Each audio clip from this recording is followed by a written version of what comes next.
દોસ્તો, તમે જાણો છો છેલ્લા કેટલાક વર્ષોમાં ભારતના યુવાનોમાં હાર્ટ એટેકનું પ્રમાણ વધ્યું છે. એનું મુખ્ય કારણ એ છે કે according to medical science we Indians are genetically prone to coronary heart disease. એમાં આપણા યુવાનોમાં વેસ્ટર્ન લાઇફસ્ટાઇલ એડોપ્ટ કરવાના કારણે આ રિસ્કમાં વધારો થયો છે. મુખ્યત્વે ભાગ ભજવનારા પરિબળો છે sedentary lifestyle, diabetes, blood pressure, air pollution, stress, smoking અને ટોબેકો યુઝ, અને જીમમાં હેવી વર્કઆઉટ કરવાની ફેશન છે. સાથે સાથે સ્ટીરોઇડ યુઝ થાય છે. તો હાર્ટ એટેકના 4 સાયલન્ટ વોર્નિંગ સાઇન કયા છે? પહેલું, ચેસ્ટ પેન, ચેસ્ટ ડિસ્કમ્ફર્ટ એટલે છાતીમાં દુખાવો.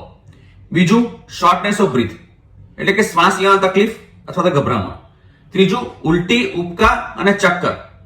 ચોથું, કારણ વગરનો પરસેવો. So identify the sign, act fast and save life.